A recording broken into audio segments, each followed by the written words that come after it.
রমজান মানে হলো রোজা রাখা, তারাবির নামাজ পড়া, আর সাহরি খাওয়া, ইফতার খাওয়া, ব্যাস। রোজা, তারাবি, সাহরি, ইফতার, এই 4 জিনিসের নাম হলো আমাদের মুসলমানদের রমজান মাস। অথচ আমাদের প্রিয় নবী সাল্লাল্লাহু আলাইহি ওয়াসাল্লাম রমজান মাসে এই 4 কাজের বাইরে আরো অনেক আমল, অনেক কর্মসূচি, অনেক কার্যতালিকা, অনেক আমলের তালিকা তিনি আমাদেরকে দিয়েছেন, যেটা আমরা মুসলমানরা অনেকেই জানি না। তো আজ আমরা নবী করিম সাল্লাল্লাহু আলাইহি সাল্লাম আমাদেরকে রমজান মাসে যে সমস্ত আমল করতে বলেছেন, আমরা সেই সমস্ত আমলের কথা আপনাদের সঙ্গে খুব সংক্ষেপে শেয়ার করব ইনশাআল্লাহ। কারণ আমি নবী করিম সাল্লাল্লাহু আলাইহি সাল্লামের হাদিস থেকে এবং কোরআনে করিম থেকেও 27টি আমলের কথা আপনাদের সঙ্গে শেয়ার করব ইনশাআল্লাহ, যার সবগুলোই রমাদানের জন্য স্পেশাল, তবে অনেকগুলো রমজানের বাইরের সময়ও আমাদের পালনীয় এবং করণীয়। রমাদান কেন্দ্রিক যে সমস্ত আমল, যে সমস্ত করণীয় আমাদের আছে, তার মধ্যে প্রথম করণীয় হলো শাবানের 29 তারিখে পশ্চিম আকাশে রমজানের চাঁদ তালাশ করা। এটা একটা আমল। কোন দিন চাঁদ তালাশ করবেন? শাবানের 29 তারিখ। এই বছর আমাদের দেশে শাবানের 29 তারিখ কবে হচ্ছে? রোজা কবে থেকে শুরু হচ্ছে? তাহলে 29শে শাবান সন্ধ্যায়, যেদিন থেকে রোজা হওয়ার সম্ভাবনা আছে, সেই দিন সন্ধ্যায় মাগরিবের আগে পশ্চিম আকাশের দিকে চাঁদ অনুসন্ধান করার চেষ্টা করে তাকাবেন। পশ্চিম আকাশে চাঁদ অনুসন্ধান করার জন্য যদি চেষ্টা করেন, একটু খোঁজার চেষ্টা করেন, চাঁদ দেখতে যদি পান তো ভালো, এমনকি যদি চাঁদ দেখতে নাও পান, চাঁদ দেখার চেষ্টা যে করেছেন এর কারণ আপনার আমল নামাতে সওয়াব লেখা হবে, একটা সুন্নত আদায় করার সওয়াব। ভাইরা আমার, আমরা আমাদের ছেলেবেলায়, আমাদের শৈশবে রমজানের আনন্দ আঁচ করতাম পশ্চিম আকাশের চাঁদ দেখে।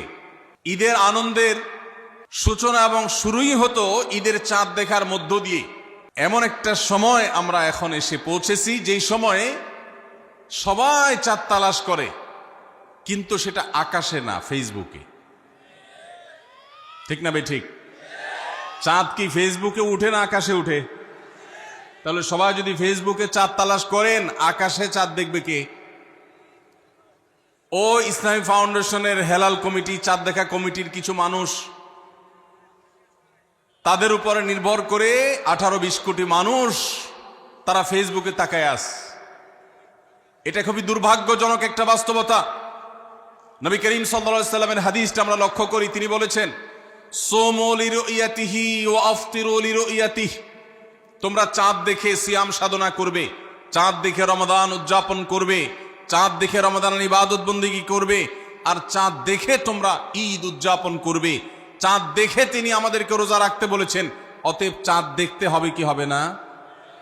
ভাইরা আমার, বিলুপ্ত হওয়া মৃত প্রায় সুন্নাহগুলোর মধ্যে থেকে একটা হলো চাঁদ তালাশ করার সুন্নাহ। এটা ফরজে কিফায়া, মুসলিম সমাজের কেউ যদি না করে সবাই গুনাহগার হবে। এটা খুবই রিস্কি একটা বিষয়, দুর্ভাগ্যজনক একটা বিষয় যে 20 কোটি মানুষের রমজান মাত্র মুষ্টিমেয় কয়েকজন মানুষের দেখার উপর নির্ভর করবে।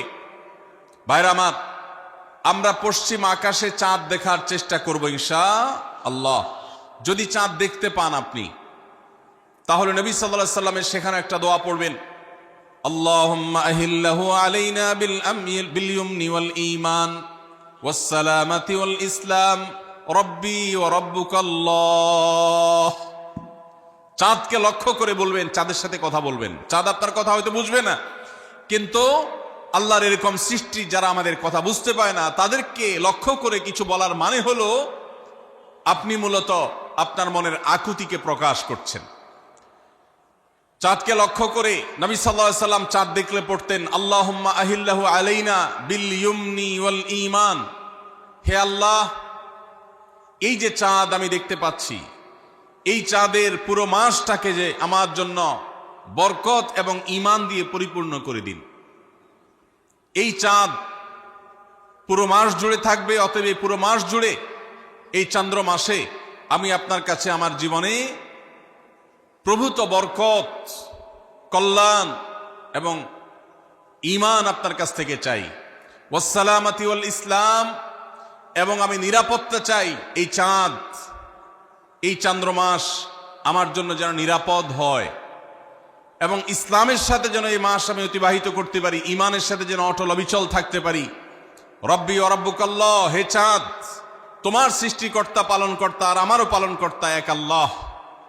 ভাইরা আমার, চাঁদ দেখার চেষ্টা করা যাবে তো ইনশাআল্লাহ? সোশ্যাল মিডিয়াতে আপনি চাঁদের খবর খোঁজেন, দোষ নাই, কিন্তু আমরা সবাই যদি সোশ্যাল মিডিয়াতে চলে যাই, পশ্চিম আকাশে চাঁদটা দেখবে কে? দুর্ভাগ্য।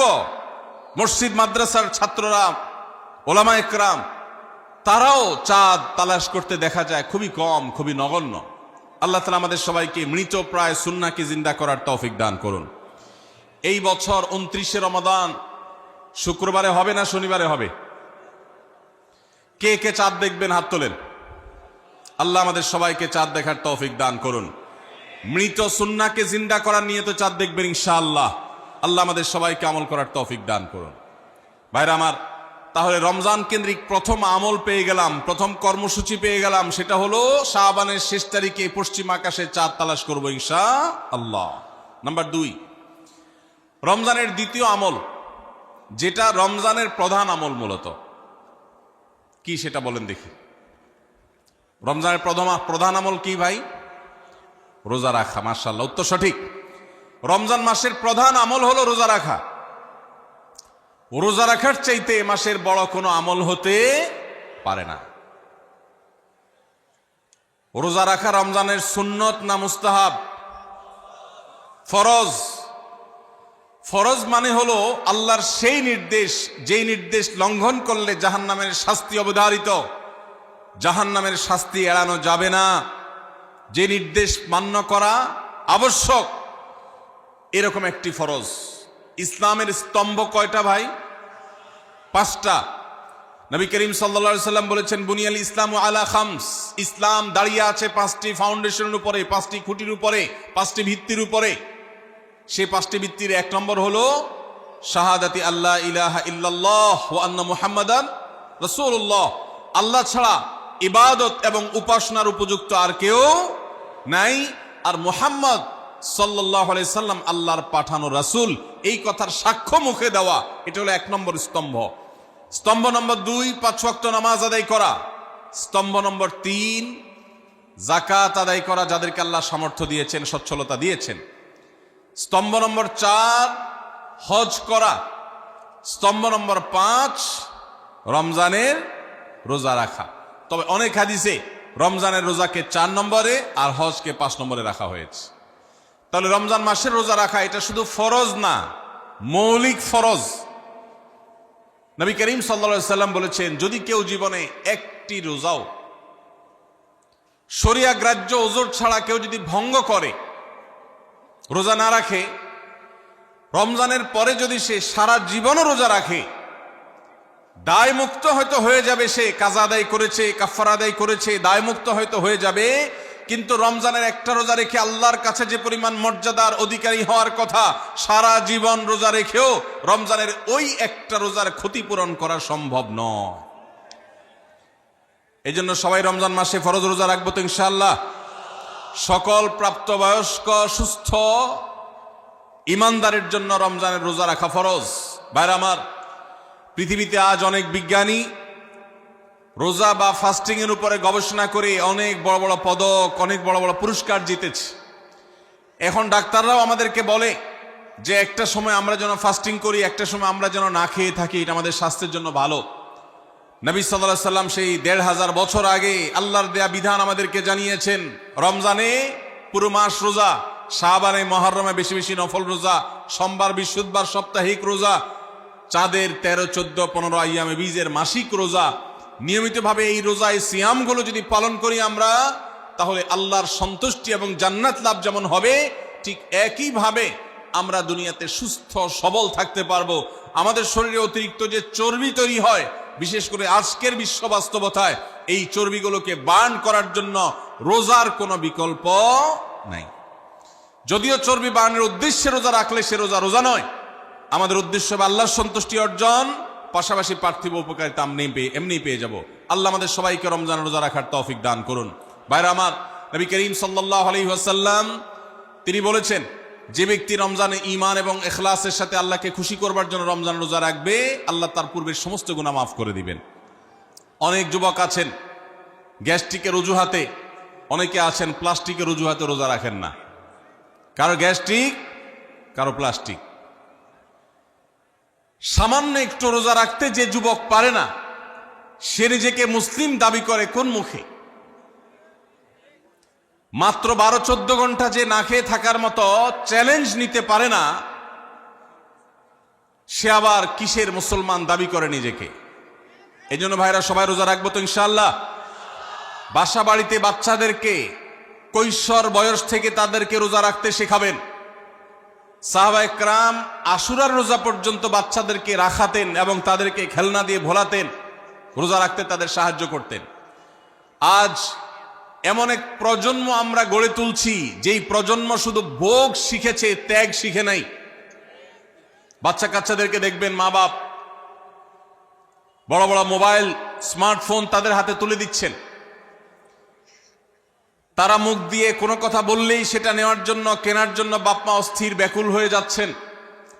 তাদেরকে সংগ্রাম, ত্যাগ, চ্যালেঞ্জ নেওয়া, এগুলো তাদেরকে শেখাচ্ছেন না। মনে রাখবেন, ভোগ করতে কোনো যোগ্যতার দরকার হয় না, ত্যাগ করতে যোগ্যতার দরকার হয়। ভোগ করতে সবাই পারে, ত্যাগ করতে সবাই পারে না। এই জন্য সন্তানকে ভোগ নয়, ত্যাগ শেখাতে হবে। আল্লাহ আমাদেরকে তৌফিক দান করুন। আপনার বাচ্চা যদি রোজা রাখা শিখে, শখ করে রোজা রাখে, তাকে বাধা দিবেন না, তাকে রোজা রাখতে দিবেন। কারণ সে রোজা রাখার মধ্য দিয়ে গরিব অভাব মানুষের কষ্ট অনুভব করবে, ফিল করবে। সে রোজা রাখার মধ্য দিয়ে আল্লাহর নৈকট্যের ফিলিংস তার মধ্যে আসবে, ইসলামী সংস্কৃতিকে সে অনুভব করবে, আঁচ করবে। এই জন্য সন্তানকে কৈশোর বয়স থেকেই, কিশোর বয়স থেকেই তাকে রোজা রাখতে সাহায্য করবেন ইনশাআল্লাহ। ঠিক আছে না ভাই? বাচ্চাদের প্রথম হয়তো রোজা অর্ধেক রাখবে, দুপুরে ভেঙে ফেলবে, এরপর না হয় বিকাল পর্যন্ত রাখবে, এরপর না হয় সন্ধ্যা পর্যন্ত রাখবে, কিন্তু অভ্যাস তাকে গড়ে তুলতে হবে। আল্লাহ আমাদেরকে তৌফিক দান করুন। ভাইরা আমার, তাহলে রমজানের প্রধান আমলে রোজা রাখা। এই রোজা ইচ্ছাকৃত শরিয়া গ্রাহ্য ওজর ছাড়া ভাঙা জায়েজ নাই, হারাম। যদি কেউ ভাঙে অথবা না রাখে সে ফাসিক। অতএব এই রোজার চর্চা আমাদের করতে হবে। আল্লাহ আমাদের সবাইকে তৌফিক দান করুন। তাহলে 3 নম্বর আমল হলো রমজান মাসের, 2 নম্বর আমল হলো রমজান মাসে রোজা রাখা। 3 নম্বর আমল হলো রাতে তারাবির নামাজ আদায় করা। রাতে কি আদায় করা ভাই? তারাবির নামাজ আদায় করা কি ফরজ না নফল? ফরজ না সুন্নত? সুন্নত, সুন্নতে মুআক্কাদা। নবী করিম সাল্লাল্লাহু আলাইহি সাল্লাম বলেছেন, মান কামা রমাদানা ঈমানান ওয়া ইহতিসাবা গুফিরা লাহু মা তাকাদ্দামা মিন যামবি। যে ব্যক্তি রমজান মাসে রাতে দাঁড়িয়ে তারাবির নামাজ পড়বে, তার পূর্বের সমস্ত গুনাহ খাতা মাফ করে দেওয়া হবে। এই জন্য তারাবির নামাজ পড়বো তো ইনশাআল্লাহ। তারাবির নামাজ 4G গতিতে হবে না 5G গতিতে?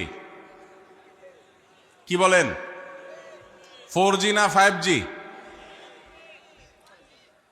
ভাইরা আমার, সব কিছুতে গতি ভালো না, সব কিছুতে গতি ভালো না। নেটের গতি যত বেশি হয় তত ভালো, কিন্তু নামাজের গতি, ইবাদত, সিজদার গতি, তারাবির গতি যত কম হয়, যত ধীরে ধীরে হয়, যত শান্তশিষ্টভাবে হয়, তত আল্লাহর কাছে বেশি মর্যাদাবান হয়। অতএব মহল্লার হাফেজ সাহেবদেরকে তাড়াতাড়ি নামাজ শেষ করার জন্য দৌড়ের উপর রাখবেন। ক্রিকেট খেলা আছে হুজুর, আজকে একটু খেয়াল রাখেন, বলবেন। ভাইরা আমার, আমরা তারাবির নামাজের কথা যখন স্মৃতিতে, কল্পনায় আমরা ভাবি, তখন আমাদের স্মৃতিতে তুফান মিল মার্কা একটা নামাজ ভেসে উঠে। ঠিক না বে ঠিক? 5 ওয়াক্ত নামাজ এত তাড়াহুড়া করা হয় না তারাবি যত। অথচ তারাবি এটা তারবিহার এর বহু বচন, আরবি শব্দ, যার অর্থ হলো আরামের সাথে, ধীরস্থিরতার সাথে, রেস্ট করে করে যে নামাজ আদায় করা হয় তার নাম তারাবি। নাম হলো আরামের সাথে করা, আর আমরা করি ব্যারামের সাথে তাড়াহুড়ো করে। এই জন্য এলাকা এলাকা তারাবি ধীরে ধীরে পড়ার জন্য উদ্যোগ নেবেন তো ইনশাআল্লাহ। ইমাম সাহেবদেরকে, হাফেজ সাহেবদেরকে উদ্বুদ্ধ করবেন, ভাই হুলস্থুল করবেন না, কি পড়েন কিচ্ছু বুঝি না, এমন টান দেন শেষে যায় শুধু ইয়ালামুন তালামুন, আর এটা শুনে মনে করেন যে এখন স্টপ হয়েছে, এখন রুকুতে যাইতে হবে। এই নামাজ কি নামাজ? এটা তামাশা। ভাইরা আমার, স্পিডে তারাবি না পড়ে যদি একটু ধীরে তারাবি পড়া হয়, সর্বোচ্চ 15 থেকে 20 মিনিটের ডিফারেন্স হবে, এর বেশি না। মাত্র 15 মিনিটের জন্য আপনার পুরো নামাজকে আপনি বরবাদ করছেন। দেশের বেশিরভাগ মসজিদগুলোতে তুফান মিল মার্কা তারাবি পড়া হয়। এই তারাবি আল্লাহর কাছে কতটা গ্রহণযোগ্য হবে, এটা যথেষ্ট প্রশ্নবিদ্ধ বিষয়। আল্লাহ তাআলা আমাদের সবাইকে ধীরস্থিরতার সাথে খুব শান্তভাবে তারাবির নামাজ আদায় করার তৌফিক দান করুন। চেষ্টা করা যাবে না ইনশাআল্লাহ? ভাইরা আমার, আল্লাহ রাব্বুল আলামিন নামাজের ক্ষেত্রে হুলস্থুলতা পছন্দ করেন না। যার নামাজ যত বেশি সময় নিয়ে আদায় করেন তিনি আল্লাহর কাছে তত শ্রেষ্ঠ, তত ভালো নামাজি। আর যার নামাজে যত হুলস্থুল করা হয় তার নামাজের কোয়ালিটি, মর্যাদা আল্লাহর কাছে তত কম। অতএব আমরা রমজানের তৃতীয় আমল জানলাম তারাবির নামাজ, এবং সেটা ধীরস্থিরতার সাথে আদায় করবো। আল্লাহ আমাদের তৌফিক দান করুন। নাম্বার 4, সাহারি খাওয়া। সাহারি খাওয়া এটা রমজানের একটা আমল। আপনি সারা বছর লাঞ্চ করেন, ডিনার করেন, দুপুরের খানা খান, রাতের খানা খান, সকালে ব্রেকফাস্ট নাস্তা করেন, কিন্তু এর কোনোটা ইবাদত হয় না, এর কারণে আপনি সওয়াব পাবেন না। কিন্তু রমজান মাসে ভোর রাতে ঘুম থেকে উঠে যে আপনি খাবার খাবেন, এই খাবার খাওয়ার জন্য যে উঠলেন এবং খাইলেন, এর কারণে আপনার অ্যাকাউন্টে আপনার আমলনামা আল্লাহ তাআলা সওয়াব জমা করে দিবেন। আপনি রিওয়ার্ড পাবেন, বিনিময় পাবেন। কেন? কারণ নবী করিম সাল্লাল্লাহু আলাইহি সাল্লাম বলেছেন, তাসাহহারু ফাইন্না ফিস সাহুরি বারাকাহ। তোমরা সাহারির খাবার খাবে ভোর রাতে। রোজার মাসে রোজা রাখতে গিয়ে সাহারির খাবার খাবে। কেন? কারণ সাহারির যে খানা, এই খানাতে আল্লাহ তাআলা বরকত রেখেছেন। এই খানা খাইলে তার জন্য আমাদের স্পিরিচুয়াল, আধ্যাত্মিক বিভিন্ন রকমের উপকারিতা আল্লাহ তাআলা এর মধ্যে নিহিত রেখেছেন। এর মধ্যে খাদ্য শক্তি আছে, আমাদের এনার্জি হবে শরীরে, রোজা রাখতে সহজ হবে। এর পাশাপাশি সাহারির খাবারে আলাদা একটা বরকত আছে, শেফা, বহুবিধ উপকারিতা আমাদের শরীরের, আমাদের মনের জন্য আল্লাহ তাআলা রেখেছেন। এই জন্য সাহারি খাওয়াটা আলাদা একটা ইবাদত।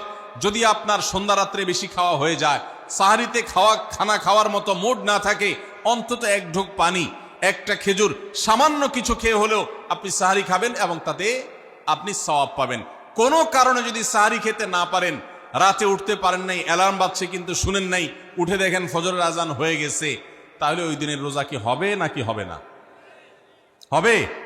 মাশাআল্লাহ, বগুড়া মানুষ মাসালা জানে, দেখা যায় রোজা হয়ে যাবে ইনশাআল্লাহ। কারণ এই সাহারি খাওয়াটা ফরজও না, ওয়াজিবও না, এটা সুন্নত। সুন্নত ছুটে গেলে ইবাদত হয় না, ব্যাপারটা সেরকম না। 5 নম্বর আমল হলো, সাহারি তো খাবো ঠিক আছে, কিন্তু সেটা শেষ সময়ে খাওয়া, দেরিতে খাওয়া। সাহারি কি আগে খাবেন না শেষের দিকে খাবেন? শেষের দিকে। কেন? কারণ নবী করিম সাল্লাল্লাহু আলাইহি সাল্লাম বলেছেন, লা ইয়াজালুন নাসু বিখাইরিন মা আজ্জালুল ফুতুর ওয়া আখারুস সাহুর। এই উম্মত, মুসলিম জাতি ততদিন পর্যন্ত কল্যাণের উপর প্রতিষ্ঠিত থাকবে, তারা কল্যাণকে স্পর্শ করতে পারবে যতদিন পর্যন্ত তারা সাহারি তাড়াতাড়ি খাবে না দেরিতে খাবে? দেরিতে খাবে। আর ইফতার তাড়াতাড়ি করবে। তাহলে সাহারি দেরিতে খাওয়া হলো সুন্নত। আমাদের দেশে গ্রামে অনেক মুরব্বীরা এখনো আছেন, রাত 12টা, 1টা, 2টা বাজে সাহারি খেয়ে শুয়ে থাকেন। তারা চিন্তা করেন পরে খাইতে গেলে আবার বর্ডার ক্রস হয়ে যায় কিনা, সীমা লঙ্ঘন হয়ে যায় কিনা, রিস্ক নেওয়ার দরকার কি, এই জন্য 12টার সময় খেয়ে রাখি। এটার কারণে সাহারি খাওয়ার সওয়াব পাবেন ঠিকই, কিন্তু দেরিতে সাহারি খাওয়ার যে সুন্নত, সেই সুন্নত আদায় হবে না। এই জন্য দেরিতে খাবেন। দেরিতে খাওয়ার মানে আবার এরকম দেরি না যে আপনি আর মুয়াজ্জিন সাহেব দুজন কম্পিটিশন করছেন, আপনার হাতে খাবারের প্লেট আর মুয়াজ্জিনের হাতে মাইক, আপনি আগে শেষ করেন আর মুয়াজ্জিন আগে আজান দিবে, কম্পিটিশন চলছে। এত দেরি করে একেবারে লাস্ট মিনিট পর্যন্ত খাওয়া সুন্নত নয়। কথা কি বুঝাতে পারছি? কয়েক মিনিটের গ্যাপ রেখে তারপরে খাবার শেষ করবেন। কারণ নবী করিম সাল্লাল্লাহু আলাইহি সাল্লাম সাহারি খেয়ে শেষ করে ফজর নামাজ শুরু করতেন, এর মধ্যে 50টা আয়াত পড়ার মতো গ্যাপ রাখতেন, অর্থাৎ প্রায় 10 মিনিটের মতো একটা গ্যাপ থাকতো। এই জন্য আমরা একটা গ্যাপ রেখে তারপর সাহারি শেষ করব। অর্থাৎ ফজরের আজান যদি হয় উদাহরণস্বরূপ 5টা 25-এ বা 30-এ, তাহলে আমরা 2-4 মিনিট আগে সাহারি খেয়ে শেষ করবো ইনশাআল্লাহ। তাহলে সাহারি দেরি করে খাওয়া, শেষের দিকে খাওয়াটা সুন্নত। আল্লাহ আমাদেরকে আমল করার তৌফিক দান করুন। রমজান মাসে সাহারির নামে একটা নতুন নাটক শুরু হয়েছে এদেশে, সেটার নাম হলো সাহারি পার্টি। আপনারা শুনেছেন? বিশেষ করে শহরের ছেলেফেলেরা, ইউ পোলাপান, তারা আজকাল ভোর রাতে বন্ধু বান্ধব সহ রেস্টুরেন্টে গিয়া সাহারি পার্টির আড্ডা বাইর করছে। শয়তানি এবং ফাইজলামির আর কোনো জায়গা নাই, সাহারির জন্য পার্টি বাইর করছে, তাও আবার ছেলে মেয়ে একসাথে মিলেমিশে। ভাইরা আমার, সাহারি খাওয়া ইবাদত, এবং সাহারির এই সময়টা দোয়া কবুলের সময়, তাহাজ্জুদের সময়। আল্লাহ তাআলা দুনিয়ার আকাশ থেকে ডেকে ডেকে বান্দাকে ক্ষমা করেন। এই সময়টাতে আড্ডাবাজি করা, এটা হতভাগা ছাড়া আর কারোর কোনো কাজ হতে পারে না। এরপরে 6 নম্বর আমল হলো ইফতার করা। রোজা রেখেছেন কিন্তু ইফতার করেন নাই, রোজা হয়ে যাবে কিন্তু সুন্নাত আদায় হবে না, এজন্য ইফতার করা একটা সুন্নাত। আল্লাহ তাআলা আরহামুর রাহিমিন, এমন একটা মাস রমজান মাস, সারা বছর কিন্তু আমরা নাস্তা করি, সারা বছর যেটা নাস্তা করি রমজানে সে নাস্তাই করি। পার্থক্য হলো সারা বছর নাস্তা করি সকালে, রমজান নাস্তা করি সন্ধ্যায়।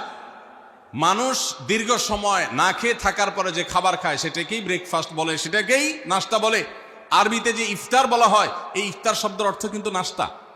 ইফতার শব্দের অর্থ কি? নাস্তা।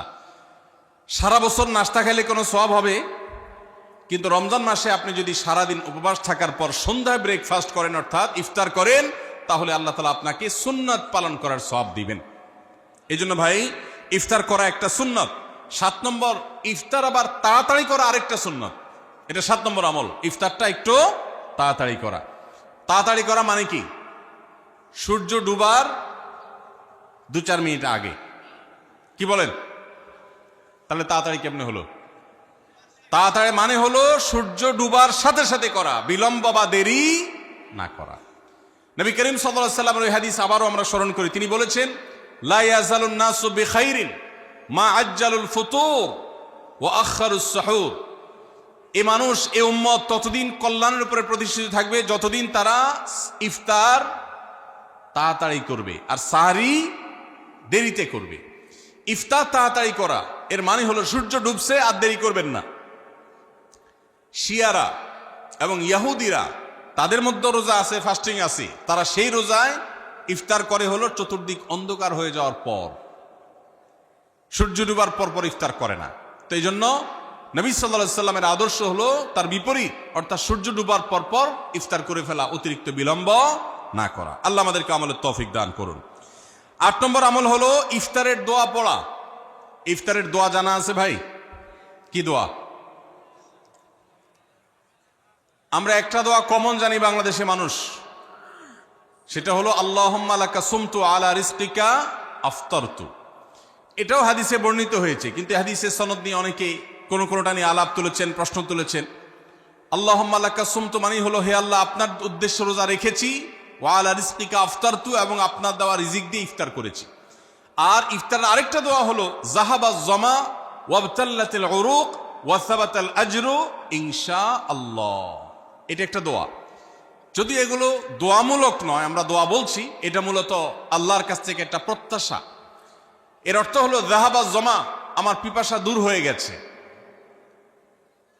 ওয়াবতাল্লাতিল উরুক, আমার শিরা উপশিরাগুলো সব সিক্ত হয়ে গেছে, ওয়াসাবাতাল আজরু ইনশাআল্লাহ, এবং আল্লাহ চাহেন তো এই রোজার বিনিময় আমার সাব্যস্ত হয়ে গেছে আল্লাহর কাছে, এটা স্থির হয়ে গেছে।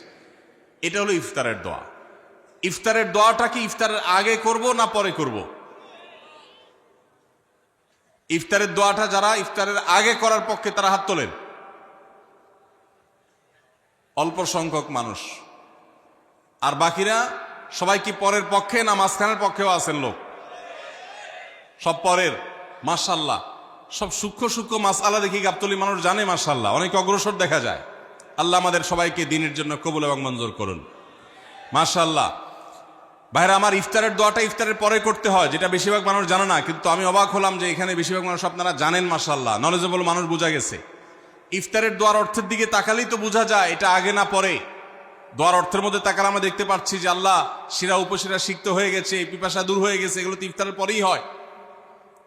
অবশ্য আমি অর্থ আগে বলে দিছি, সেটা দেখে হয়তো আপনারা অনেকে বুঝে ফেলছেন, মাশাআল্লাহ।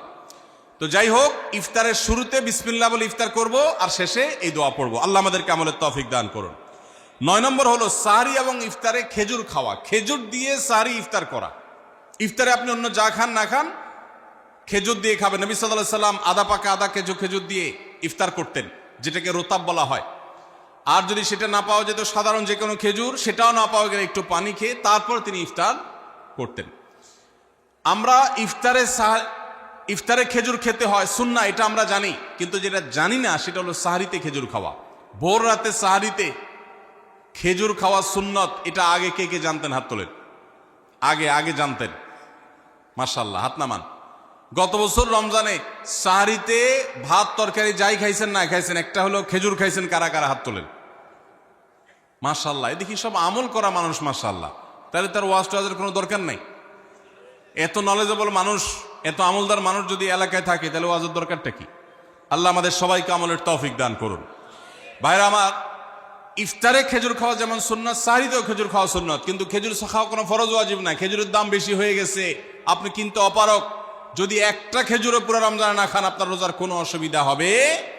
তবে নবী সাল্লাল্লাহু আলাইহি ওয়াসাল্লাম যেহেতু ইফতার এবং সাহরিতে খেজুর খেতেন, আর খেজুরে প্রচুর পরিমাণ সুগার আছে, উপকারী, যেটা মানুষের স্বাস্থ্যের জন্য উপকারী, প্রচুর পরিমাণ এনার্জি আছে, খাদ্য শক্তি আছে, সারাদিন রোজা রেখে আমাদের যে সুগারের ঘাটতি হয় সেটা পূরণ করার জন্য সহায়ক হয়।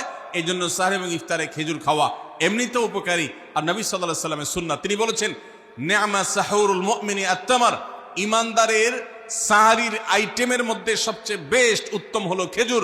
এই জন্য অন্য যাই খান না খান, একটু হলো, এক পিস হলো খেজুর খাবেন, ইনশাআল্লাহ সুন্নাত আদায় করার নিয়তে খেলে এই সুন্নাতটা আদায় হয়ে যাবে, আল্লাহ তাআলা তা চাহেন তো। তাহলে 9 নম্বর আমল পেলাম হলো সাহরি এবং ইফতারিতে খেজুর খাওয়া। 10 নম্বর আমল হলো সকল প্রকার পাপাচার বর্জন করা, গুনাহের কাজ থেকে বিরত থাকা।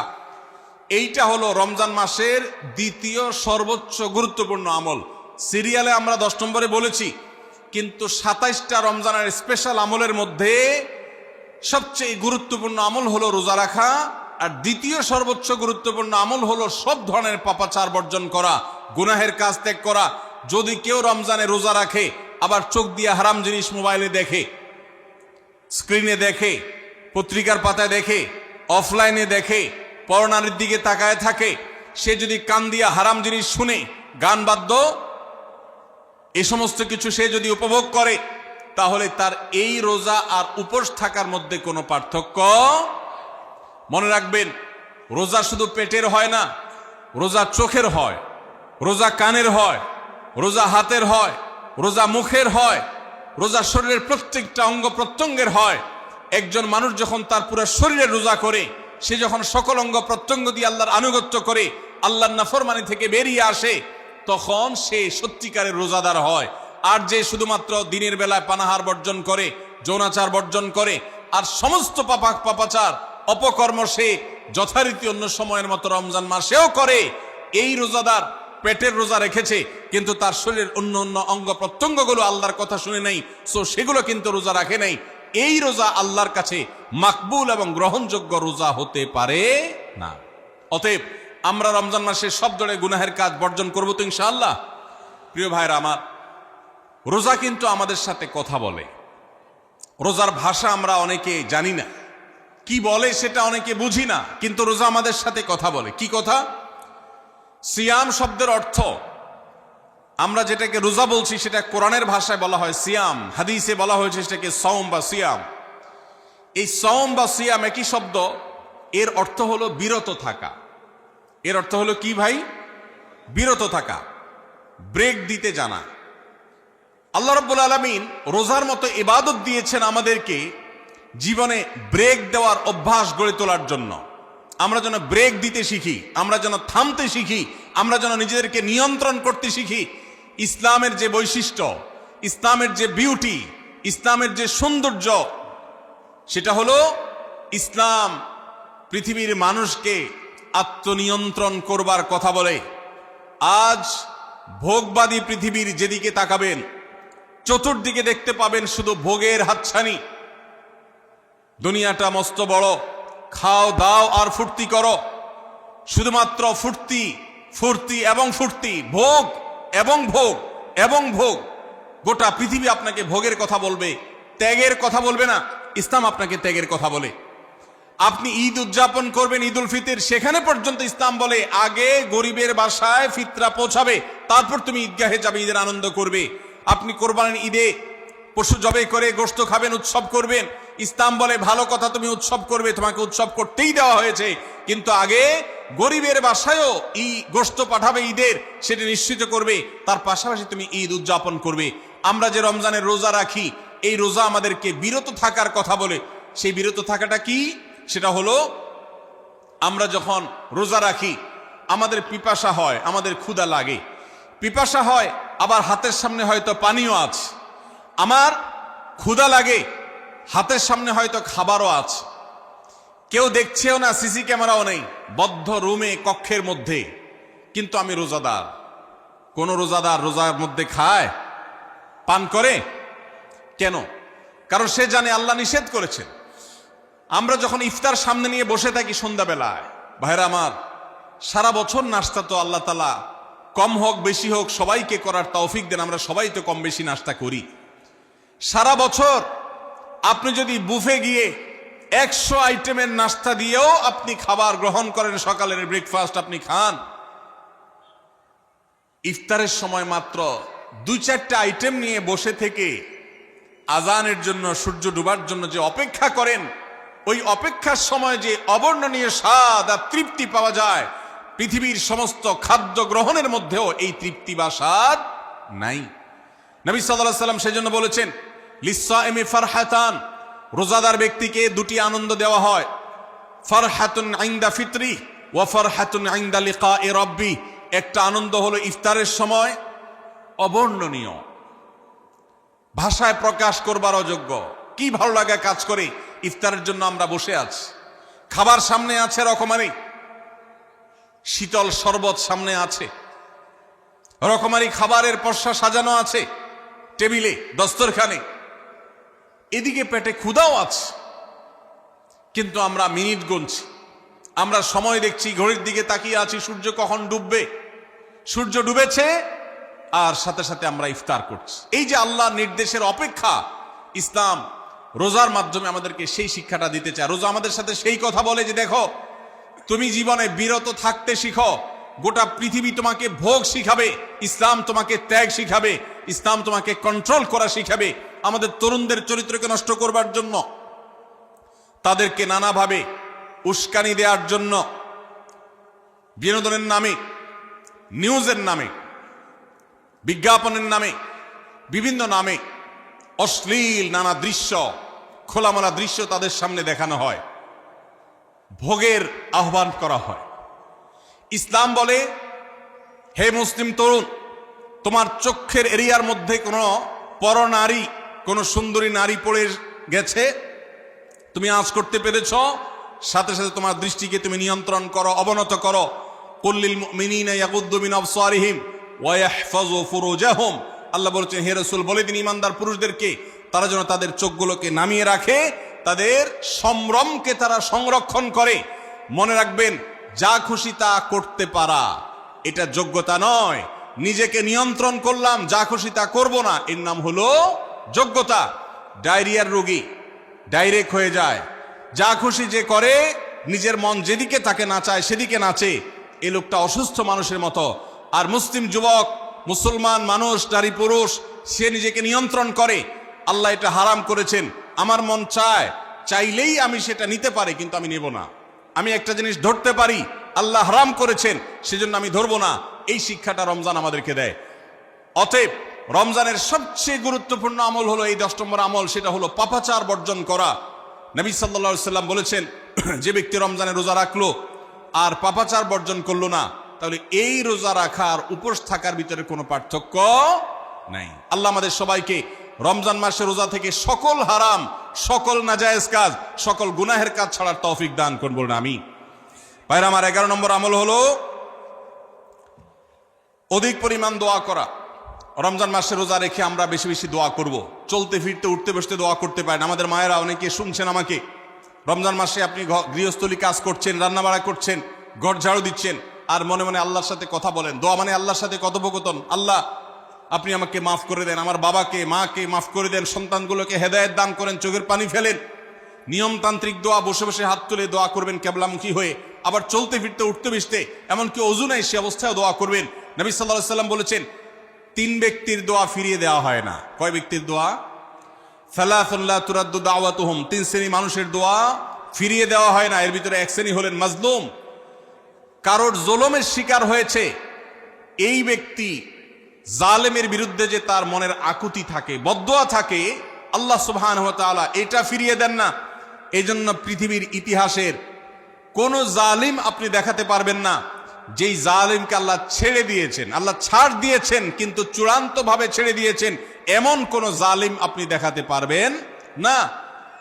এই জন্য ভাই কখনো কোন অবস্থাতে কারো প্রতি আমরা জুলুম করব না। আল্লাহ আমাদেরকে সেটা মানার তৌফিক দান করুন। তাহলে 3 ব্যক্তির দোয়া কবুল হয়, ফেরত দেওয়া হয় না। তার ভিতরে একজন হলো মাজলুম, যার প্রতি আপনি জুলুম করেছেন, সে আপনার বিরুদ্ধে যে বদদোয়া করে, এটা লাগবেই লাগবে, আজ হোক আর 2 দিন পরে হোক। নাম্বার 2, মুসাফির, যে ব্যক্তি সফরে আছে, সফররত অবস্থায় সে যদি দোয়া করে, সে দোয়া আল্লাহ তাআলা কবুল করেন। 3 নম্বর হলো রোজাদার ব্যক্তি, আস-সাইম হাত্তা ইফতির, রোজাদার ব্যক্তি সারাদিন ভর রোজা করলে ইফতার রাগ পর্যন্ত, সারাদিন দোয়া করলে ইফতার রাগ পর্যন্ত তার দোয়া কবুল হয়। এই জন্য রোজা রেখে আমরা বেশি বেশি আল্লাহর কাছে দোয়া করবো ইনশাআল্লাহ। চলতে ফিরতে উঠতে বসতে মনে মনে আল্লাহর সাথে কথা বললেন, চাওয়া দাওয়াকে পেশ করলেন, বাস এটাই হলো দোয়া। এটা হলো আমাদের রমজান মাসের 11 নম্বর আমল, বেশি বেশি দোয়া করা। 12 নম্বর আমল হলো মিথ্যা এবং কাজ পরিহার করা। রমজানের সকল পাপাচার তো পরিহার করবই, বিশেষভাবে মিথ্যা কথা, মিথ্যা কাজ পরিহার করা। কারণ নবীজি সাল্লাল্লাহু আলাইহি ওয়াসাল্লাম এর জন্য আলাদা নির্দেশ করেছেন। তিনি বলেছেন, মাল্লাম ইয়াদা কাওলা যুরি ওয়াল আমালা বিহি ফালাইসা লিল্লাহি হাজা আন ইয়াদা তাআমাহু ওয়া শারাবা। যে ব্যক্তি রমজানের রোজা রেখে মিথ্যা কথা, মিথ্যা কাজ ছাড়লো না, তার উপোস থাকায় আল্লাহর কোনো ঠেকা পড়ে নাই। 13 নম্বর আমল হলো অশ্লীলতা এবং বিবাদ, বিতণ্ডা, ঝগড়া, এগুলো পরিহার করা। কারণ নবী করিম সাল্লাল্লাহু আলাইহি ওয়াসাল্লাম তিনি আমাদেরকে রমজান মাসে রোজা রেখে অশ্লীলতা পরিহার করতে বলেছেন। মোবাইলে হারাম জিনিস দেখলেন, টেলিভিশনে হারাম জিনিস দেখলেন, বা কোনো পত্রপত্রিকাতে খারাপ জিনিস, নিষিদ্ধ জিনিস দেখলেন, পরনারীর সৌন্দর্য দেখে আপনি হারাম স্বাদ নেয়ার চেষ্টা করলেন, তাহলে আপনার রোজার অঙ্গহানি হলো, রোজা প্রাণহানি হলো। এই রোজা রোজা নয়। এই জন্য এটাকে রমজান মাসে পরিহার করতে হবে, অন্য সময় তো বটেই। এবং সেই সাথে কেউ যদি আপনার সাথে ঝগড়া করতে আসে, নবীজি শিখাই দিয়েছেন, ফালিয়াকুল ইন্নী সায়েম, কেউ রোজা রাখা অবস্থায় ঝগড়া করতে আসলে বলবেন, ভাই আমি রোজাদার, আমি তোমার ঝগড়ার জবাব দিতে পারবো না। তাহলে ঝগড়া পরিহার করার জন্য রমজান মাসে আমরা এক্সারসাইজ করবো। 14 নম্বর, যে কোনো ভালো কাজ, যে কোনো নেকামল রমজান মাসে বেশি বেশি করবেন। কেন? কারণ রমজানের শুরুতে একজন ঘোষক বলে, ইয়া বাগিয়াল খাইরি আকবিল, হে ভালো কাজ প্রত্যাশী, যে ভালো কাজ করতে চাও, রমজান মাসটাই হলো ভালো কাজের সওয়াব বেশি পাওয়ার। অতএব এই মাসে ভালো কাজ করে, নেকামল করে, ইবাদত করে, কোরআন তেলাওয়াত, জিকির, আজকার যত রকম আছে এগুলো করে জান্নাতের পথে অগ্রসর হয়ে যাও। 16 নম্বর আমল হলো রোজাদারকে ইফতার করানো, অর্থাৎ নিজে ইফতার করার পাশাপাশি অন্য কোন রোজাদারকে ইফতার করাইলে আল্লাহ তাআলা ওই রোজাদার যে পরিমাণ সওয়াব পাবেন, আপনাকেও সেই পরিমাণ সওয়াব দিবেন ইনশাআল্লাহ। 17 নম্বর আমল হলো বেশি বেশি কোরআনে কারীমের তেলাওয়াত করা। রমজান মাসে আল্লাহ তাআলা আমাদের সবাইকে, 15 নম্বর বাদ গেছে, মাশাআল্লাহ, এত মনোযোগ সহকারে কথা বলছে এবং নোট করছে দেখা যাচ্ছে। তাহলে আমরা আবার পেছনে যাচ্ছি ইনশাআল্লাহ। 15 নম্বর আমল হলো বেশি বেশি ইস্তেগফার করা। বেশি বেশি কি করা? ইস্তেগফার করা, অর্থাৎ ক্ষমা প্রার্থনা করা। কেন ক্ষমা প্রার্থনা বেশি করবেন? কারণ নবী করিম সাল্লাল্লাহু আলাইহি সাল্লাম বলেছেন, ওয়ালিল্লাহি উতাকাউ মিনান নার ওয়া যালিকা ফি কুল্লি লাইলা। রমজানের প্রত্যেক রাতে আল্লাহ তাআলা বহু মানুষকে জাহান্নাম থেকে মুক্ত ঘোষণা করেন। ভাইরা আমার, আমাদের পাপাচারের কারণে জাহান্নামীদের তালিকা নাম উঠে থাকলেও রমজানে আল্লাহ বহু মানুষকে ঠিক দেন যে এই লোককে জান্নাতি ঘোষণা করা হলো, জাহান্নাম থেকে মুক্ত ঘোষণা করা হলো। এই জন্য এই মাসে আল্লাহর কাছে বেশি বেশি মাফ চাইতে হয়, ইস্তেগফার করতে হয়, চোখের পানি ফেলে দোয়া করতে হয় যে আল্লাহ আপনি মাগফিরাত নসিব করেন। এটা হলো 15 নম্বর আমল। 16 নম্বর আমল হলো রোজাদারকে ইফতার করানো। নিজে ইফতার করবেন, পাশাপাশি রোজাদার ব্যক্তিকেও ইফতার করাবেন। নবী সাল্লাল্লাহু আলাইহি সাল্লাম বলেছেন, যদি কোনো ব্যক্তি কোনো রোজাদারকে ইফতার করায়, তাহলে যেই ব্যক্তি তাকে ইফতার করালেন তার রোজার সওয়াব তো সে পাবেই, আপনি ইফতার করায়া সমপরিমাণ সওয়াব লাভ করবেন ইনশাআল্লাহ। অতএব মসজিদে ইফতার দেওয়ার ব্যবস্থা করা যেতে পারে, রাস্তাঘাটে, বিশেষ করে পাবলিক পরিবহনে, এমনকি প্রাইভেট গাড়িতেও সন্ধ্যার সময়, ইফতারের সময় অনেক সময় খাবার থাকে না, তখন আপনি রাস্তা দাঁড়িয়ে যদি সামান্য একটু খেজুর, সামান্য একটু পানি বিতরণ করতে পারেন, তাইলে সওয়াবটা পাওয়া যেতে পারে।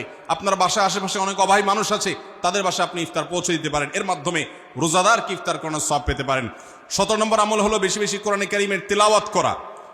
কোরআনে কারীমের তেলাওয়াত রমজান মাসে বেশি বেশি করব। কেন? কারণ হলো এই মাসটাই হলো কোরআন নাজিলের মাস। আল্লাহ তাআলা রমজান মাসে কোরআন নাজিল করেছেন। আল্লাহ বলেছেন, শাহরু রমাদান আল্লাযী উনজিলা ফীহিল কুরআন হুদাল লিন-নাস ওয়া বায়িনাতিন মিনাল হুদা ওয়াল ফুরকান। রমজান মাস এমন মাস যে মাসে আল্লাহ তাআলা কোরআন নাজিল করেছেন, এই জন্য এই মাসে বেশি বেশি রোজ কোরআন তেলাওয়াত করতে হবে। নবী করিম সাল্লাল্লাহু আলাইহি ওয়াসাল্লাম বেশি বেশি রমজান মাসে কোরআন তেলাওয়াত করতেন। আমাদের পূর্বসূরি সালাফগণ কেউ কেউ রমজান মাসে অন্য সব আমল কমিয়ে দিয়ে কোরআন তেলাওয়াতটা সবচেয়ে বেশি করতেন। এই জন্য দিনে এবং রাতে বেশি বেশি করে কোরআন শুদ্ধতার সাথে সৌন্দর্যের সাথে তেলাওয়াত করব, অর্থ সহকারে বুঝে পড়ার চেষ্টাও পাশাপাশি করব ইনশাআল্লাহ। 18 নম্বর আমল হলো কোরআন পরস্পরকে শোনাশুনি করা, বুঝে পড়া। অর্থাৎ আপনি কোরআন তেলাওয়াত করবেন, আপনার স্ত্রী শুনবে, আপনার মা শুনবে, আপনার বোন শুনবে, আবার তারা তেলাওয়াত করবে, আপনি শুনবেন। আমরা তারাবির নামাজে এক পক্ষীয় তেলাওয়াত শুনি, হাফেজ সাহেব তেলাওয়াত করেন, আমরা শুনি, কিন্তু আমরা তেলাওয়াত করে আরেকজন শুনবে, এটা হয় না।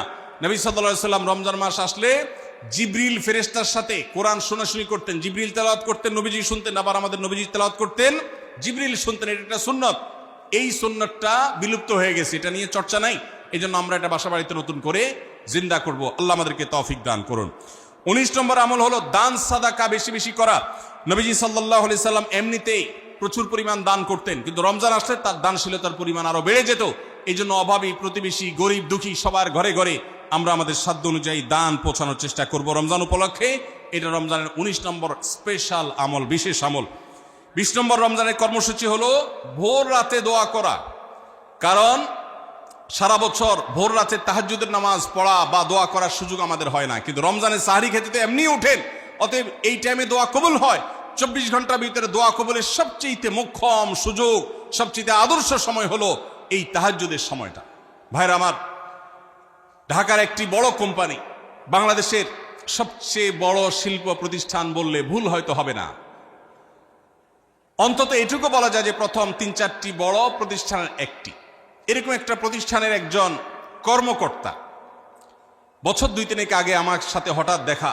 তিনি আমাকে দেখে বেশ আবেগ আপ্লুত হলেন এবং অনেকটা জড়িয়ে ধরলেন এবং বললেন, ভাই, আপনার একটি আলোচনা থেকে আমার জীবনের ভিতরে এমন এক পরিবর্তন আসছে যেটা অকল্পনীয়, অভাবনীয়। হয়ে জানতে চাইলাম কোনটা সেটা। তখন তিনি বললেন, ভাই,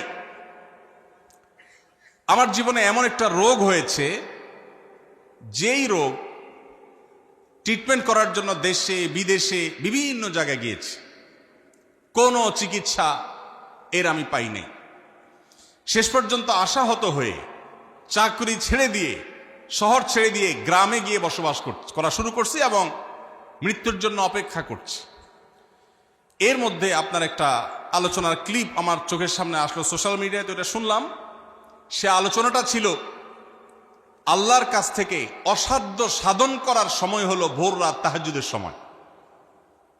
আমি এই আলোচনা পুরোটা শোনার পর ওই রাতেই আমি ঘুম থেকে উঠে ভোর রাতে তাহাজ্জুদ পড়ে আল্লাহর কাছে বুক ভাসিয়ে মন ভরে কাঁদলাম, দোয়া করলাম।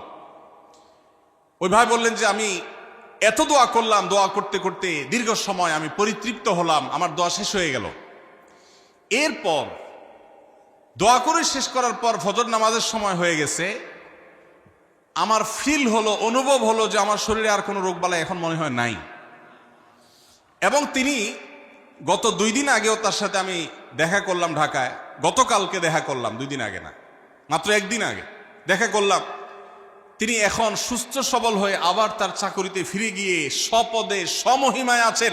তিনি এক সহকর্মীকে ডেকে আমার সামনে বলছেন, এই তোমরা বলো তো, আমি আগে শারীরিকভাবে বেশি ফিট ছিলাম নাকি এখন বেশি ফিট? তখন তার সহকর্মী আমার সামনে বলছে, স্যার, আপনি আগে অনেক বেশি রাগারাগি করতেন, আপনি হট মেজাজি ছিলেন, অনেক বেশি অসুস্থ হয়ে যেতেন কিছু হলেই, কিন্তু এখন আপনি সে আগের সময়ের তুলনায় অনেক বেশি সুস্থ এবং ফিট। তিনি বললেন, ভাই, ভোর রাতের দোয়ার প্রভাব এত বেশি, তাহাজ্জুদের সময়ের দোয়া এত গুরুত্বপূর্ণ যে এই এক দোয়া আমার জীবনকে আমূল পরিবর্তন করে দিয়েছে। এই জন্য ভাইরা, রমজান মাসে বিশেষ করে যখন তাহাজ্জুদের সময় সাহারি খেতে যখন উঠবেন, সাহারি খাওয়ার পর 10টা মিনিট সময় হাতে রাখেন, বা সাহারি খাওয়ার আগে 10টা মিনিট আগে উঠেন, উঠে ওযু করে 2 রাকাত 4 রাকাত নামাজ পড়ে, বা নামাজ পড়ার সময় না থাকলে অন্তত কেবলামুখী হয়ে 2টা হাত তুলে আল্লাহর কাছে একটু চান। নবীজি সাল্লাল্লাহু আলাইহি সাল্লাম বলেছেন, রাতের শেষ প্রহর যখন হয়, দুনিয়ার আসমানে নেমে এসে আল্লাহ বান্দাদেরকে ডেকে ডেকে তাদের প্রত্যেকটা চাওয়া পূরণ করে দেন। এই জন্য ভাইরা, রমজান মাসে সাহরির সময় দোয়া কবুল হয়। রমজান উপলক্ষে বিশেষ করে এই আমলটা, সাহরির সময় আমলটা, আমরা দোয়া করার আমলটা করতে পারি। তাহলে 20 নম্বর আমল হলো তাহাজ্জুদের নামাজ এবং ভোর রাতের দোয়া। এটা অন্য সময় করা যায়, কিন্তু রমজানের সুযোগটা বেশি আসে, সেজন্য এটাকে রমজানের স্পেশাল আমল হিসেবে আমরা উল্লেখ করলাম। আল্লাহ আমাদেরকে সবাইকে তৌফিক দান করুন। সাহরি খেতে উঠলে একটু দোয়া করবো তো ইনশাআল্লাহ, 2-4 মিনিটের জন্য হলে দোয়া করব, একাকী নির্জনে আল্লাহর কাছে কেবলামুখী হয়ে। এর চেয়ে বড় দুর্ভাগ্যের বিষয় কি আছে যে আল্লাহ চাওয়ার জন্য ডাকছেন আর আমি অবহেলা করে বসে আছি। ভাইরা আমার, 5 ওয়াক্ত নামাজের জন্য মুয়াজ্জিন আপনাকে ডাকে, কিন্তু ভোর রাতে দোয়া কবুলের জন্য স্বয়ং আল্লাহ আপনাকে ডাকেন। অতএব সাহরি খেতে উঠলে ভোর রাতে সাহরির সময় একটু দোয়া করবো তো ইনশাআল্লাহ। 21 নম্বর আমল উমরা করা। যাদেরকে আল্লাহ তৌফিক দিয়েছেন তারা রমজানে উমরা করবেন, কারণ নবী করিম সাল্লাল্লাহু আলাইহি ওয়াসাল্লাম বলেছেন, উমরাতুন ফি রমাদান তা'দিলু হাজ্জা। রমজানে কেউ উমরা করলে একটা হজের সওয়াব পায়। কোন কোন হাদিসে আসছে তা'দিলু হাজ্জাতাম মাই, নবীজির সাথে হজের সওয়াব পাওয়া যায় রমজানে উমরা করলে। আল্লাহ আমাদেরকে যখন তৌফিক দিবে আমরা তখন সেটা করব ইনশাআল্লাহ। ঠিক আছে না? নিয়ত করেন, দোয়া করেন, আল্লাহ একসময় তৌফিক অবশ্যই দিবেন। 22 নম্বর আমল হলো রমজানের শেষ 10 দিন মসজিদে ইতিকাফ করা। গুরুত্বপূর্ণ একটা পয়েন্ট, মসজিদে ইতিকাফ করা। খুব মনোযোগ দিয়ে শুনি। রাসূল করিম সাল্লাল্লাহু আলাইহি সাল্লাম রমজানের রোজা ফরজ হওয়ার পর থেকে নিয়ে তার মৃত্যু পর্যন্ত একটি বছরের জন্য রমজানের শেষ দশক মসজিদে ইতিকাফ করা ছাড়া ছিলেন না। একবার তিনি মসজিদে ইতিকাফে বসেছেন, কিন্তু ইমার্জেন্সি একটা কাজে মসজিদ থেকে তাকে বের হতে হয়েছে। এই জন্য তিনি পরের বছর 20 দিন ইতিকাফ করেছেন। 10 দিন হলো ওই বছরের, আর 10 দিন হলো আগের বছরে যে ইতিকাফ ভেঙে ফেলেছেন সেটার ইতিকাফের কাজা। তার মানে হলো নবীজির জীবনে কখনো ইতিকাফ 1 বছর একটা রমজান মাসেও ছাড়েন নাই। এত গুরুত্বপূর্ণ আমল যে রমজানের এই আমলটা তিনি কখনোই ছাড়েন নাই। দুর্ভাগ্য আমাদের, এখানেও হয়তো বেশিরভাগ মুসলমান আমরা জীবনে একবারের জন্য রমজানের শেষ 10 দিন ইতিকাফ করি নাই। যে আমল নবীজি জীবনে কখনো ছাড়েন নাই সেটা আপনি জীবনে একবারও করেন নাই। এর চাইতে বড় হতভাগা উম্মত আর কি হতে পারে? ভাইরা আমার, 3টি আমলের নগদ তৃপ্তি আমি অন্তত অনুভব করি। আমি আমার সে অভিজ্ঞতার আলোকে আপনাদেরকে উদাত্ত আহ্বান করতে চাই, রমজানের শেষ দশকে আপনারা ইতিকাফ করুন। যে 3টি আমলের তৃপ্তি, নগদ স্বাদ, অবর্ণনীয় ভালো লাগা কাজ করে, অন্তর্জগতে প্রশান্তিতে পরিপূর্ণ হয়ে যায়, সেই 3টি ইবাদতের একটি হলো আরাফাতের ময়দানের দোয়া। এটার সাথে কোনো কিছুর কম্পেয়ার হয় না। অবর্ণনীয় এক তৃপ্তি লাগে আরাফাতের ময়দানে দোয়া করতে। দ্বিতীয় হলো সিজদায় গিয়ে চোখের পানি ফেলে আল্লাহর কাছে দোয়া করতে অসম্ভব ভালো লাগা কাজ করে। ভোর রাতে দোয়াতেও একই স্বাদ পাওয়া যায়। আর 3 নম্বর হলো রমজানের শেষ দশকের ইতিকাফ। ইতিকাফ যে একবার করেছে সে জীবনে বারবার করে, তাকে আর ফেরানো যায় না। এই জন্য ভাইরা, রমজানের শেষ দশকে আমরা আল্লাহর ঘরে বসে গিয়ে ইতিকাফ করার চেষ্টা করবো তো ইনশাআল্লাহ। অনেক এলাকায় বৃদ্ধ মানুষ, বুড়া মানুষ বসায় দেওয়া হয় টাকা পয়সা দিয়ে। যে টাকা নিয়ে ইতিকাফ করে সেও গুনাহগার, আর যারা টাকা নিয়ে ইতিকাফে বসায় তারাও গুনাহগার, কারণ ইবাদত টাকা পয়সা দিয়ে চলবে না। রমজানের শেষ দশক মসজিদে ইতিকাফ করবো তো ইনশাআল্লাহ। আল্লাহ আমাদেরকে তৌফিক দান করুন। যুবক ভাইরা, একটাবার বসে দেখেন, অসম্ভব ভালো লাগা কাজ করে। মনে হয় যে আল্লাহর মেহমান আমি, এই ফিলটা হয়, কারণ আল্লাহর ঘরে এসে বসে আছেন আপনি। আপনি কারোর কাছে কোনো কিছু চেয়েছেন, চাইতে চাইতে একটা পর্যায়ে তার পাও জড়িয়ে বসে গেলেন, একদম বসে গেলেন, তার ঘরের সামনে বসে পড়লেন। ইতিকাফটা অনেকটা এরকম। রমজানের প্রথম 20 দিন আল্লাহর কাছে হাত দিয়ে দোয়া করলাম, আর শেষ 10 দিন একজন মসজিদে গাট্টি মস্কা নিয়ে পড়ে গেলাম। ব্যাপারটা হলো কারো পায়ে ধরে পড়ে যাওয়ার মতো। আশা করা যায় ইতিকাফকারীকে আল্লাহ তাআলা ক্ষমা না করে মসজিদ থেকে ফেরাবেন না। এই জন্য ইতিকাফ করার চেষ্টা করবো তো ইনশাআল্লাহ। আমরা ব্যস্ততার অজুহাত দেই। ভাইরা আমার, যে কোনো মুহূর্তে দুনিয়া থেকে চলে যেতে হতে পারে। এই জন্য এই রমজানে প্ল্যান করেন, যত ব্যস্ত হন না কেন। আমি তো আমার সমস্ত ব্যস্ততাকে এক পাশে ঠেলে রেখে, আল্লাহ আমাকে যখন থেকে তৌফিক দিয়েছেন রমজানের শেষ দশকে ইতিকাফ ছাড়া বাইরে থাকবো এটা চিন্তাও করি না। এই জন্য যুবক ভাইদেরকে বলবো, প্রত্যেকটা মহল্লাতে 2 জন 5 জন 10 জন করে যুবকরা বসেন, কোরআনের গ্রুপ স্টাডি করেন, কোরআনের পাঠচক্র করেন, নিজেরা কোরআন হাদিসের আলোচনা করেন। রোনাজারি এবং দোয়া করেন। 10টা দিন আল্লাহর সাথে কানেক্টেড হওয়ার চেষ্টা করেন। 12 মাস ইবাদত, দাওয়াতের কাজ, ইসলামের কাজ করবেন, ইনশাআল্লাহ সেখানে বরকত পাবেন। রমজানের শেষ দশকে ইতিকাফ করবেন তো ইনশাআল্লাহ। আল্লাহ আমাদের সবাইকে তৌফিক দান করুন। 23 নম্বর আমল হলো শেষ দশকে ইবাদতের মাত্রা বাড়িয়ে দেওয়া। আমরা উল্টাটা করি।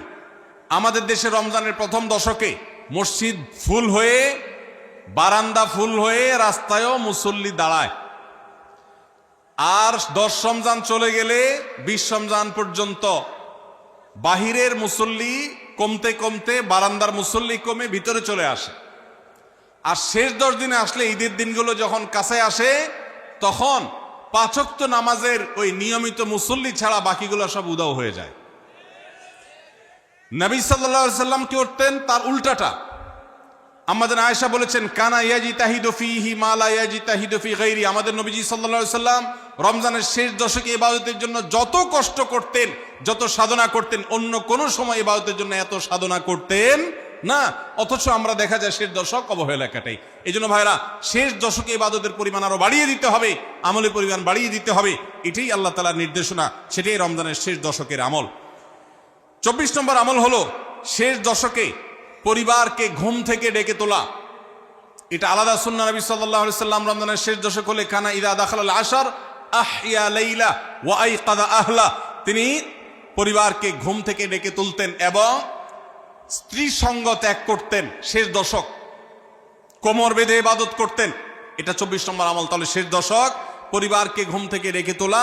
নবীজি অন্য কোনো সময় ঘুম থেকে ইবাদতের জন্য ডাকতেন না, নফল নামাজ যার ইচ্ছা সে পড়বে, যার ইচ্ছা পড়বে না। কিন্তু শেষ দশক এত বড় অফার, এত বড় সুযোগ, কারণ লাইলাতুল কদর শেষ দশকে আছে। এই জন্য এই দশকে ইবাদতের জন্য পরিবারকে তিনি ডেকে তুলতেন। তারা শুয়ে থাকুক, তিনি এটা সহ্য করতেন না। এই জন্য 24 নম্বর আমল হলো রমজানের শেষ দশকে পরিবারকে ঘুম থেকে ডেকে তোলা এবং স্ত্রী সঙ্গ ত্যাগ করা শেষ দশকের জন্য। 25 নম্বর আমল হলো লাইলাতুল কদর অনুসন্ধান করা। রমজানের শেষ দশকের প্রত্যেকটা রাতে কিন্তু শবে কদর হতে পারে। বিশেষ করে বেজোড় রাতে 21, 23, 25, 27, 29 এই রাতগুলোতে লাইলাতুল কদর হওয়ার সম্ভাবনা অনেক জোরালো। সৌদি আরবের মানুষ তাদের বেজোড় রাতে তালাশ করবে, আমরা আমাদের বেজোড় রাতে তালাশ করব ইনশাআল্লাহ। নবীজি সাল্লাল্লাহু আলাইহি সাল্লাম বলেছেন যে তাহাররাউ লাইলাতুল কদর ফিল বিত্রি মিনাল আশরিল আওয়াখির মিন রমাদান। রমজানের শেষ দশকের বেজোড় রাতগুলোতে তোমরা শবে কদর হতে পারে সে আশা বেশি বেশি করে ইবাদত বন্দেগী করো। লাইলাতুল কদরের ইবাদতকে আল্লাহ বলেছেন লাইলাতুল কদরে খায়রুম মিন আলফি শাহর। 1000 মাস, 1000 মাস ইবাদত করলে যে সওয়াব পাওয়া যাবে, লাইলাতুল কদরের এক রাতের ইবাদতের সওয়াব তার চাইতে বেশি হবে। সেই রাত কোনটা আল্লাহ নির্দিষ্ট করেন নাই। এই জন্য শেষ দশকের প্রত্যেকটা রাতেই ইবাদত করার চেষ্টা করা, স্পেশালি বেজোড় রাতগুলোতে। 26 নম্বর আমল হলো লাইলাতুল কদরের আশায় বিশেষ দোয়া পড়া। সেটা কি? আল্লাহুম্মা ইন্নাকা আফুউন তুহিব্বুল আফওয়া ফাআফু আন্নি। হে আল্লাহ, আপনি ক্ষমাশীল, আপনি ক্ষমাকে ভালোবাসেন, অতএব আমাদেরকে ক্ষমা করে দিন। এটা রমজানের শেষ দশকের প্রত্যেক রাতেই পড়বেন।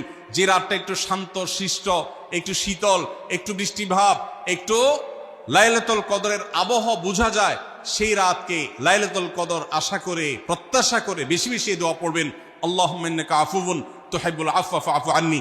তাহলে 26 নম্বর আমল হলো লাইলাতুল কদরের দোয়া পড়া। আর 27 নম্বর সর্বশেষ আমল হলো, আমাদের এই ভিডিওটি যদি আপনার ভালো লেগে থাকে তাহলে ভিডিওতে একটি লাইক দিতে পারেন এবং আপনার প্রিয়জনদের সাথে শেয়ার করতে পারেন।